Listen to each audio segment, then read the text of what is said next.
নমস্কার বন্ধুরা, কেমন আছেন? নিশ্চয়ই ভালো আছেন। বাঙালি অনুপে আমি অনুপ নতুন একটা ভিডিও নিয়ে হাজির হয়েছি আপনাদের সামনে। তবে আজকের ভিডিওটা কিন্তু কোনো খবরের ভিডিও না, আজকের ভিডিওটা কিন্তু বেড়ানোর ভিডিও।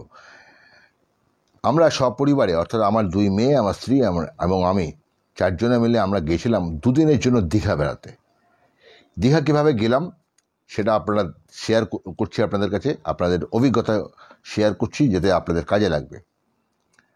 কৃষ্ণগঞ্জ স্টেশন থেকে আমি ট্রেন ধরলাম। কখন ট্রেন ধরলাম? রাত্রি 7:20, সন্ধ্যেই বলা যায় 7:20 নাগাদ যে লোকাল ট্রেন আছে সেই ট্রেনটি আমরা ধরলাম। কৃষ্ণনগর থেকে সেই ট্রেন ধরে আপনি দিনের বেলাও তো যেতে পারেন যে কোনো ট্রেনে, এবং সেই ট্রেন ধরে আমি সোজা চলে যাব ধর্মতলায়। এবং সেই ধর্মতলায় যাওয়ার জন্য টিকিট কেটে অলরেডি আমরা ট্রেনের লাইনে প্ল্যাটফর্মে দাঁড়িয়ে রয়েছি। আমার মেয়েরা, আমার দুই মেয়ে, আমার স্ত্রী ইতিমধ্যেই আমার ট্রেনে বসে পড়েছে এবং ট্রেনে বসে ট্রেন ছাড়ার অপেক্ষায় আমরা ছিলাম। এবং ট্রেন ছাড়বে ঠিক 7:20, তার কিছুক্ষণ আগে আমরা বাইরের একটু ছবি দেখে নিচ্ছিলাম। তখন প্রায় সন্ধ্যা ঘনিয়ে এসেছে এবং হালকা হালকা আলো দেখা যাচ্ছে আকাশে, এবং স্টেশনেরও লাইট জ্বলে উঠেছে এবং সুন্দর একটা পরিবেশ। এবং ট্রেন কিন্তু ছেড়ে দিল ঠিক 7:20-তে। আমার বড় মেয়ে ঠিক জানলা ধারে বসে আছে, আমার পাশেই আমার স্ত্রী এবং আমার ছোটো মেয়ে আমার পাশে বসে আছে। এবং আমরা চারজনাই যাচ্ছিলাম এবং আমি ভিডিও করছি বলে আমাকে দেখা যাচ্ছে না। তবে একটুখানি এবার আমরা শিয়ালদায় নামবো, সেই যে শিয়ালদায় নামলাম, আমার ছোটো মেয়ের সাথে গল্প করতে করতে আমরা শিয়ালদা স্টেশন থেকে বের হচ্ছি। এবং বেরিয়ে এই যে শিয়ালদা স্টেশন সুন্দর আলোয় ঝলমল করছে। এবার শিয়ালদা স্টেশন থেকে বেরিয়ে আমরা সোজা একদম বাজারের মধ্যে দিয়ে আমরা হেঁটে বেরিয়ে গেলাম। বেরিয়ে গিয়ে আমরা যে মেন রোডে উঠলাম, মেন রোডে উঠে ধর্মতলায় যাওয়ার জন্য বাস ধরলাম।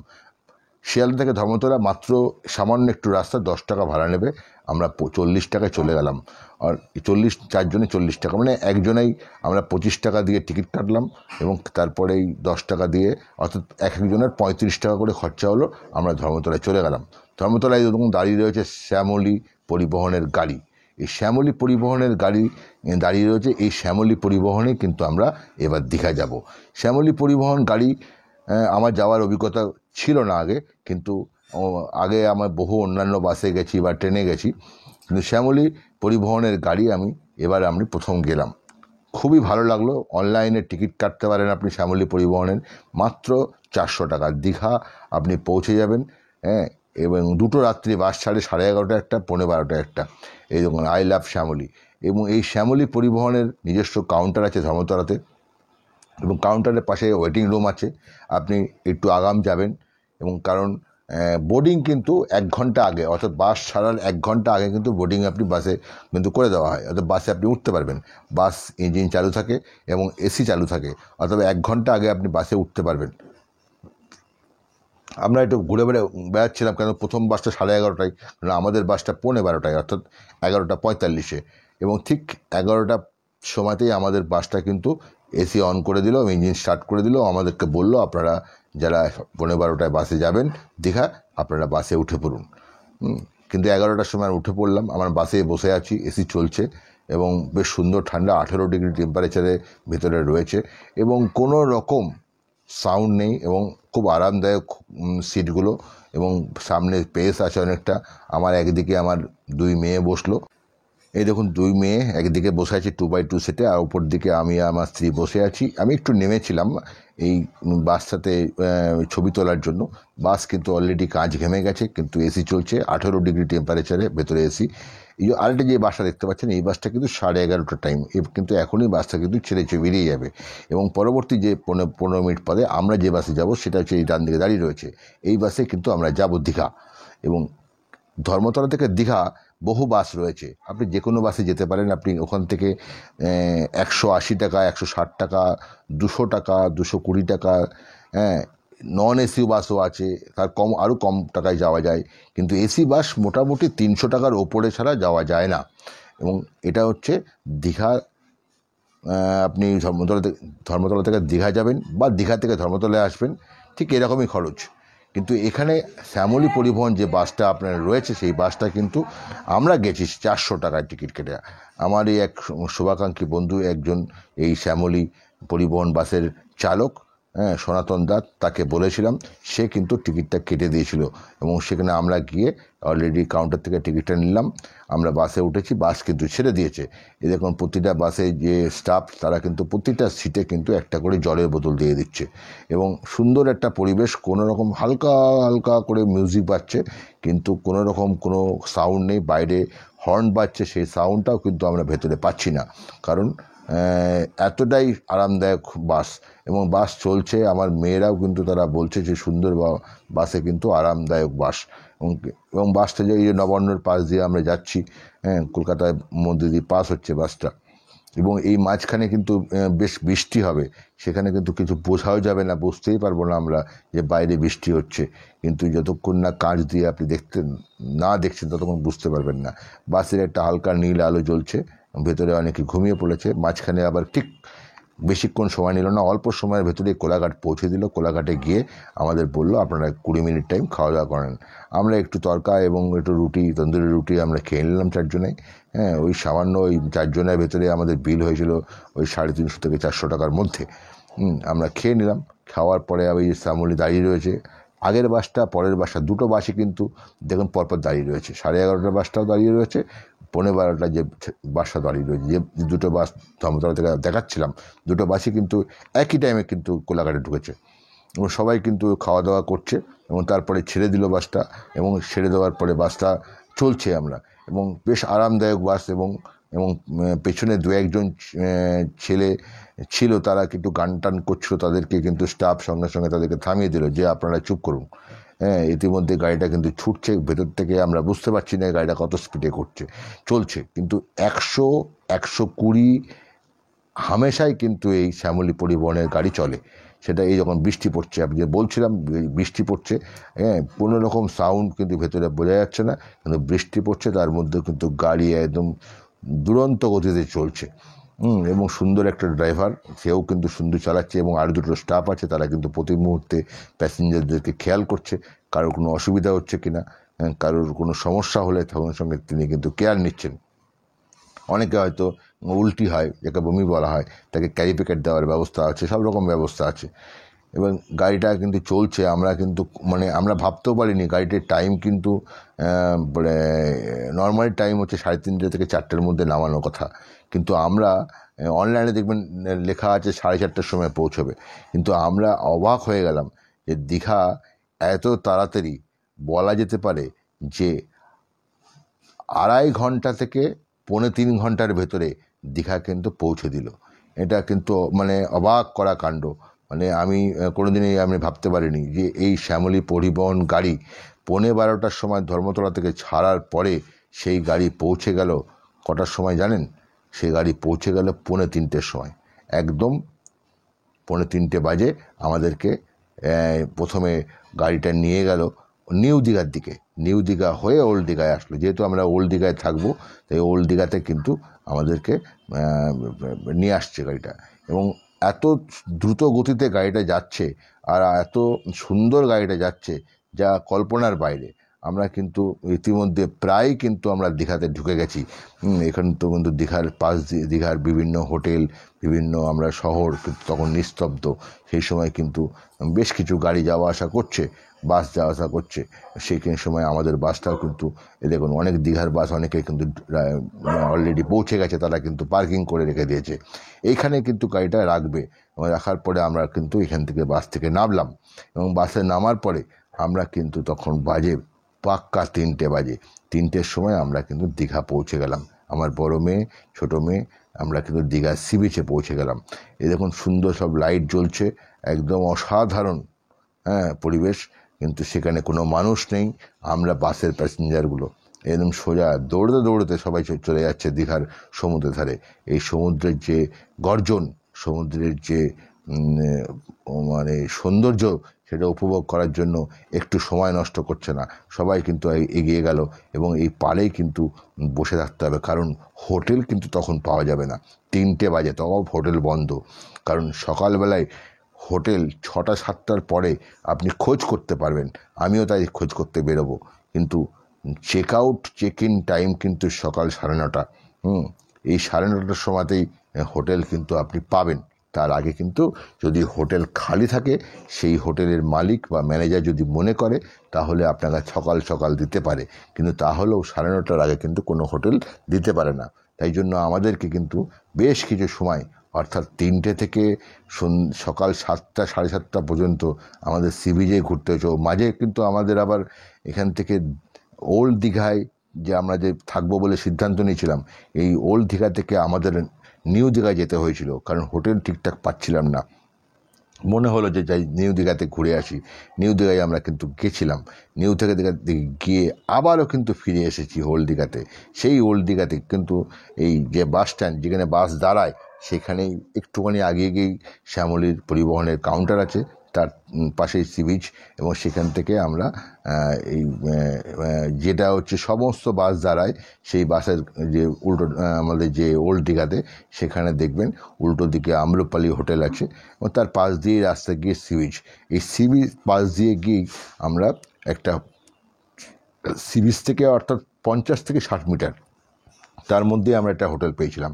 অর্থাৎ সমুদ্র থেকে, আমি হোটেল থেকে যখন বেরিয়ে সমুদ্রে যাব, অন্ততপক্ষে 100 মিটারের ভেতরেই কিন্তু সমুদ্র, অতএব কোনো অসুবিধা হয় না। একদম আমার মেয়েরা কিন্তু একা একাই সমুদ্র ধারে যাচ্ছিল আসছিল। আমরা কিন্তু এইভাবেই কিন্তু দুদিন উপভোগ করলাম। এবং অনেকেই বলে যে হোটেল 400 টাকায় পাওয়া যায়, 500 টাকায় পাওয়া যায়। হ্যাঁ, এগুলো কিন্তু ভুল কথা। হ্যাঁ, হোটেল যদি আপনি সমুদ্রের ধারে নিকটবর্তী হোটেল নেন, তাহলে কিন্তু আপনাকে একটু বেশি পয়সা দিতেই হবে।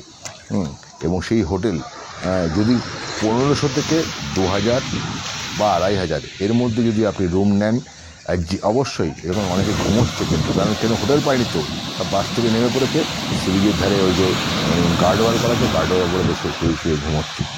যেটা বলছিলাম, ইতিমধ্যেই কিন্তু সকাল হয়ে আসছে। হ্যাঁ, দেখুন একটা সূর্যের আলোর একটা আভা পাওয়া যাচ্ছে। আমরা কিন্তু এইখান থেকেই কিন্তু অনেকক্ষণ ছিলাম, অনেকক্ষণ হওয়ার পরে আমরা যে প্রথমে গিয়েছিলাম নিউ দীঘাতে, সেখানে হোটেল কিন্তু সে মাথায় খুঁজলাম, পছন্দ হলো না। আবার কিন্তু ওল্ড দীঘাতে ঘুরে আসলাম। ওল্ড দীঘাতে ঘুরে এসে একটা হোটেল পেয়েছিলাম, আমার একটা 1750 টাকার একটা রুম পেয়েছিলাম। এখানে আমি যাচ্ছি, কিন্তু তখন এখানে কিন্তু আমরা নিউ দীঘায় গেছিলাম। সেই নিউ দীঘায় যাওয়া আসার পথে হোটেলের জন্য দেখেন পুরীর আদরে যে জগন্নাথ মন্দির ওখানে হচ্ছে, সেই জগন্নাথ মন্দিরের ছবি আপনারা দেখতে পাচ্ছেন এখানে। এই ছবি এবছর কিন্তু এটা উদ্বোধন হয়নি, আগামী বছর উদ্বোধন হবে বলে একটা আশা করা যাচ্ছে। এবং সেখান থেকে আমরা যখন যাচ্ছিলাম, অর্থাৎ নিউ দীঘার দিকে, সেখানে নিউ দীঘাতেও অনেক হোটেল খোঁজাখুঁজি করেছিলাম। তখন একটা আপসেট হয়ে গেছিলাম। আসলে অনেকেই বলে যে কম পয়সায় হোটেল পাওয়া যায়, কিন্তু সেই কম পয়সার হোটেলে দেখতে গিয়ে আমি কিন্তু খুব হতাশ হয়েছিলাম, কারণ হোটেলগুলো খুব দুর্গন্ধ। আপনাকে হোটেল যেখানে যে হোটেলগুলো ব্যবহার হয়, সেসব হোটেলগুলো কিন্তু আপনাকে নিতে হবে। যেগুলো ধরুন একদিন ব্যবহার হলো তো 7 দিন ব্যবহার হলো না, সেই হোটেলগুলো কিন্তু দুর্গন্ধ বেরোয়। এটা দেখে শুনে নিতে হবে আপনাদেরকে। এখানে এই হোটেলটা আমরা নিয়েছিলাম। এই হোটেলটা এসি রুম এবং 1750 টাকা করে ভাড়া, এবং ডাবল বেড একটা আছে, সিঙ্গেল বেডের আছে। বেশ দুজনে আমাদের 4 জনের খুব ভালোভাবেই কেটেছিল। এবং এখানে আমার এই যে ছোটো মেয়ে রিভিউ দিচ্ছে আমার নিজে ভিডিও করে, এবং সে নিজেই আমার ছোটো মেয়ে কী বলছে সেটা কিন্তু আপনারা নিজের মুখে শুনবেন, কারণ তার কথাটা শুনুন ভালো করে মন দিয়ে। আর একজন বলছে কম পয়সা নিতে হবে, একজন বলছে ভিতরে নেব না, একজন বলছে ঘরে গন্ধ, একজন বলছে ওল্ড দীঘায় নেব। ওটা কোথায় নিউ দীঘাতে দুজন বলছে নিউ দীঘাতে নেব না, আর ওই যে গন্ধ গুলো সব গন্ধ ঘরগুলো নিউ দীঘাতে, ঠিক আছে। তারপরে আমরা ওখান থেকে গিয়ে আবার ব্যাক করে এসেছি। কোথায় ঘর হয়েছে আমাদের, বলো বলো? ওল্ড দীঘায় একদম সি বিচে। তাহলে আমরা যেটা বলেছিলাম সেটাই হয়েছে, ফালতু আমাদের 200 টাকা গেল। আমরা কোথায় গেলাম প্রথমে? আমরা এখান থেকে টোটো করে নিউ দীঘা গেছিলাম। নিউ দীঘা গিয়ে পুরো টোটাল নিউ দীঘা সব ঘুরে ফেললাম। যে গন্ধে আমাদের নাক ভেপসে গেল। আবার রেট বেশি, 2000 এর নিচে কোনো গল্প নেই। হ্যাঁ, 2000 এর নিচে কোনো গল্প নেই। সব বেরিয়ে ওখান থেকে বেরিয়ে আসলাম। এবার এখানে এসে সেই ওল্ড দীঘাতেই ঘর পছন্দ হলো, একদম কম পয়সায় এসি ঘর হয়েছে। দেখুন এসি চলছে।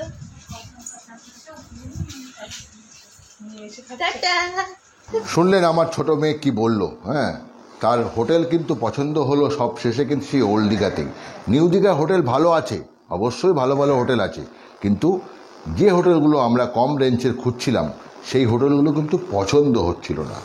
একটা বেকার একটা গ্যাস বেরোচ্ছিলো হোটেল খুলে। আসলে সেই হোটেলগুলো নিয়মিত লোক যদি আসতো তাহলে সেই হোটেলগুলো প্রত্যেক দিন পরিষ্কার হতো। এমন কিছু আমরা অনেক হোটেল ভিজিট করতে পারিনি, যে কটা হোটেল ভিজিট করতে পেরেছি দামে হচ্ছে না, তো আবার পছন্দ হচ্ছে, তো দামে হচ্ছে না, এরকম কিন্তু অনেক হয়েছে। যাই হোক, তারপরে আমরা সমুদ্র ধারে আসলাম এবং সমুদ্র ধারে অনেকে স্নান করছে, কিন্তু যেহেতু ভরা কটাল ছিল সেখানে স্নান করার মতন জায়গা সেরকমভাবে, যেহেতু এখানে পাথর, সবাই কিন্তু নামতে সাহস পাচ্ছে না। তবু আমার মেয়েরা একটুখানি এই যেটা স্ল্যাব করা আছে সেখানে একটু দাঁড়িয়েছিল এবং সেখানে একটুখানি জলের পা ভেজাচ্ছিল এবং তারপরে আমরা এখান থেকে কিন্তু আমরা উঠে চলে আসি সমুদ্রের ধার থেকে এবং হোটেলে এসে ফ্রেশ হয়ে তারপরে আমরা স্থানীয় কোনো হোটেলে, যেখানে রান্না হোটেল, খাওয়া দাওয়া হোটেল, সেখানে গিয়ে আমরা 60 টাকায় সবজি ভাত খেয়েছি। এবং যদি চিকেন নেন চিকেন, মাছ নেন মাছ। আমি চিকেন মাছ খুব একটা পছন্দ করি না, আমার মেয়েরা চিকেন খেয়েছে, কিন্তু সেখানে আলাদা করে দাম, কিন্তু সবজি ভাত 60 টাকা প্লেট আপনি হামেশাই ওল্ড দীঘাতে খেতে পারবেন। তাহলে এই অভিজ্ঞতাটা আপনাদের অনেকটা শেয়ার করলাম। পরবর্তীতে আরও অনেক ভিডিও আসবে এই দীঘা নিয়েই। এখানে আপনাদের বেশ কিছু উদয়পুর বিচ দেখাবো, সেই উদয়পুরে বিচের একটা অভিজ্ঞতা সেটাও শেয়ার করব। আমরা কিভাবে ফিরলাম, বাজে অভিজ্ঞতা হয়েছে সেটাও আপনাদের শেয়ার করব। এই ভিডিওটা কেমন লাগলো দেখতে থাকুন, ভালো লাগলে অবশ্যই শেয়ার করবেন, সমুদ্রের গর্জন শুনতে থাকুন আর ভিডিওটা উপভোগ করুন। Thank you.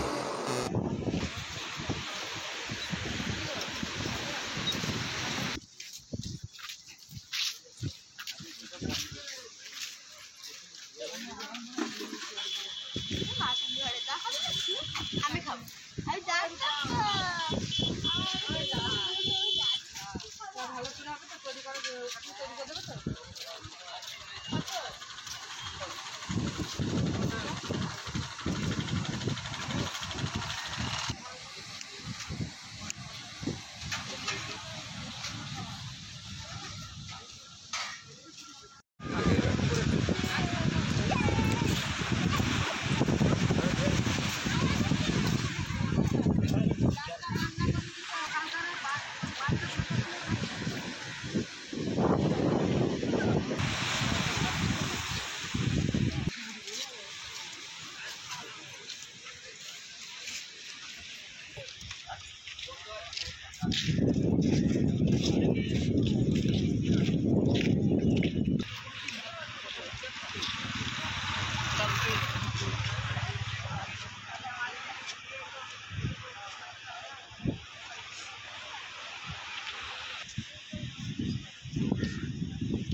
কিন্তু এই ছবিটা তো তোলা একদম দেখলেন, শুনলেন, আমরা কিন্তু এই ওল্ড দীঘা থেকে আমরা নিউ দীঘায় হেঁটেই এই মেরিন ড্রাইভ দিয়ে আমরা হেঁটে হেঁটে চলে গেছিলাম এবং রাস্তায় অনেক কিছু খাবার দাবার আছে, যারা ছেলেমেয়েরা খাবার খাচ্ছিল। কেউ, আমার মেয়েরা শুধু আইসক্রিম আর খেতেই ভালোবাসে, আর অনেকে এই যে মাছ ভাজা আছে সেগুলো কিন্তু অবশ্যই আপনারা মাছ ভাজা খেতে পারেন, তবে সেটাকে দেখে নেবেন, জিজ্ঞাসা করে নেবেন যে টাটকা কিনা। টাটকা মাছ খাওয়ান অবশ্যই ভালো করে ভেজে নিয়ে তারপরে আপনি খান, কোনো অসুবিধা সেরকম হবে না। ভিডিওটা কেমন লাগলো অবশ্যই লাইক করবেন, শেয়ার করবেন, কমেন্ট করবেন। পরবর্তী আবার নতুন ভিডিও আসছে দীঘা নিয়ে। Thank you.